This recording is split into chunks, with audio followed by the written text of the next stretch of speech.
What's up mga kamani magnet? Alamin natin ang 8 malas sa kwarto mo. Ano ba ang mga to na dapat nating iwasan para tayo ay hindi makaranas ng samot-saring kamalasan sa ating mga buhay? Alamin ang at isa-isahin. Ang una sa listahan ay ang kwartong maraming kulay red. Alam mo bang, swerte naman ang kulay red, pero wag nyo namang damihan ang kulay nito sa loob ng iyong kwarto. Kasi ang enerhiya ay lumalakas. Ang red kasi ay nagpapalakas ng enerhiya. So, ibig sabihin, nagpapalakas din to ng mood. Halimbawang maraming kulay red, magiging malakas ang mood ng mga tao na nagiging cause para maging mainitin ng ulo kung kaya't marami ang nagkakaroon ng pag-aaway sa isang tahanan kung saan ang kulay ng tahanan na to ay puro red. Lalo na sa kwarto na kung saan ikaw ay natutulog. Mas gusto mo ng kapayapaan at ayaw naman natin ng pag-aaway. Kaya't iwasan para maiwasan ang pag-aaway niyong mag-asawa, light lamang po ang ilagay sa ating mga kwarto. Isa pang bagay na dapat nating iwasan sa ating mga kwarto ay ang mga naglalakihang ilaw na direktang nakatapat sa ating mga kama. Alam mo tong mga ilaw na yan ay parang nagiging pabigat sa buhay natin na magiging daladala natin ng panghabang buhay. At kapag ito ay naging dalahin mo, ay talaga namang ito'y magbibigay sa iyo ng matinding problema. At kapag ikaw ay nabigyan nito ng isang matinding problema, ikaw rin naman ang magdudusa sa buhay mo. Kaya't kung ayaw mong makaranas ng pagdudusa sa iyong buhay, ay mas mainam na huwag mong ipwesto ang kama mo kung saan may nakatapat na mga ilaw sa harapan nito. Mas mainam kasi na nakakatulog ka ng panatag na walang bigat na nasa harapan mo para wala ring bigat ang magiging buhay mo. Isa pang dapat mong pakatandaan at pakaiwasan ay ang isang kwarto kung saan ang kwarto ay madilim. Mas maganda na maliwanag, maaliwalas, malinis at walang kahit anumang kalat ang iyong mga kwarto. Ang isang kwarto ay nagsisignify din kung anong uri ng tao ang natutulog dito.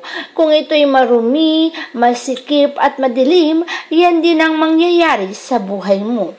Kaya kung gusto mo ng isang kapanatagan, ng isang maayos na buhay, mas mainam na ang iyong kwarto ay maayos at panatag din para habang ikaw ay natutulog, kapanatagan ang nararamdaman mo sa iyong buhay at ito rin ang magre-replika sa buhay mo panghabang buhay.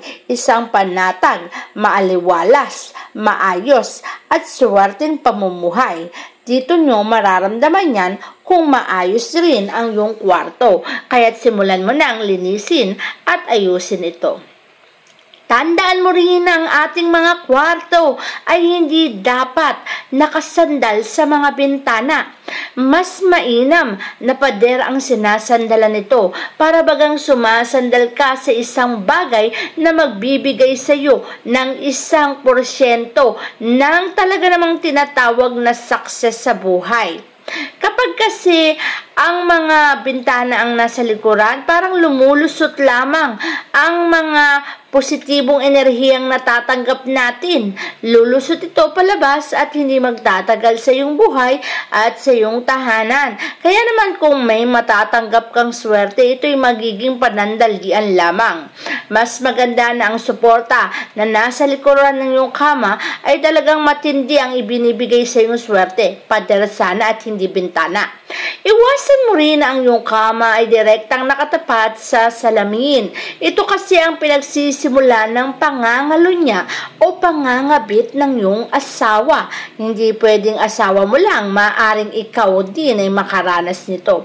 Ang isang salamin kasing direktang nakatapat sa iyong kama kung saan nakikita ka habang natutulog ay magre-replika ng dobleng katawan ng sistema ng iyong buhay ay magiging doble rin.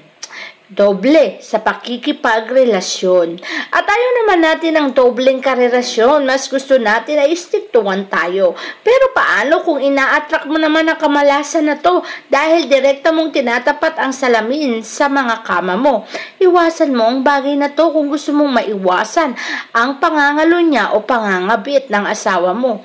Mas mainam na loyal siya sa iyo at loyal ka sa kanya para happy ending ang pagsasama nyo. Tulad ng aking sinasabi, ang salamin ay malas, syempre, malas din ang kama na nakaposisyon sa mga pintuan na direktang nakatapat sa kama. Hindi lang kasi salamin ang malas na direktang nakatapat sa ating mga kama, pati na rin ang pintuan. Kasi naman, habang ikaw ay natutulog, ito ay maaaring mag-cause ng bangungot o isang bagay na magdudulot ng kamalasan. Ang mga negatibong enerhiya kasi ay pwedeng pumasok sa iyong tahanan.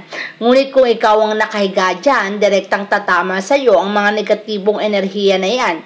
At ayaw naman natin ang mga negatibong enerhiya na yan ay direktang tumama sa iyo at magbigay sa iyo ng kamalasan. Mas mainam kasi na nararanasan mo ay kaswertihan at hindi kamalasan upang sa ganon hindi ka mamblema sa iyong buhay. Siyempre, tatandaan mo rin na ang kama mo ay dapat tinutulugan at hindi mo dapat ito nilalagyan ng anumang mga pabigat o anumang bagay na magiging sagabal sa anumang success sa buhay. Tignan mo rin ang ilalim ng iyong kama. Mas mainam na nakaka-flow o nakakaraan ang mga positibong chi.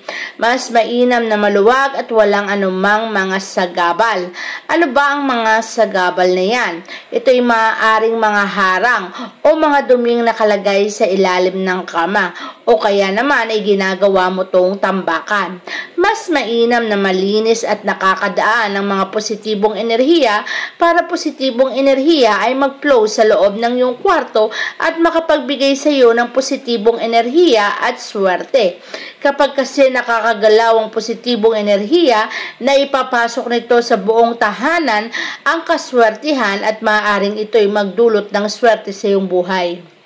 Iwasan mo naman ang isang kama kung saan ang mga cabinet na naglalakihan ay nasa ibabaw ng iyong kama. Sabi ko nga, bawal ang ilaw, lalo naman kung cabinet yan. Ito'y magbibigay ng bigat sa iyong buhay. At ayaw naman natin na ikaw ay makaranas ng anumang klase ng bigat sa buhay. Ang gusto natin sa buhay mo ay kagaanan lamang. Ngunit paano mo mararanasan ang gaang ng buhay kung ikaw mismo ay naglalagay ng mga sagabal? Alisin mo ang mga sagabal na yan o pabigat upang ikaw ay mamuhay ng masagana at magkaroon ng isang matiwasay na pamumuhay na punong-puno ng blessing. Dahil kapag blessing ang pumasok sa iyong tahanan, natitiyak kong siksik-liglig at nag-uumapaw na swerte ang iyong mararanasan. Kaya't simulan mo nang alisin ang sagabal.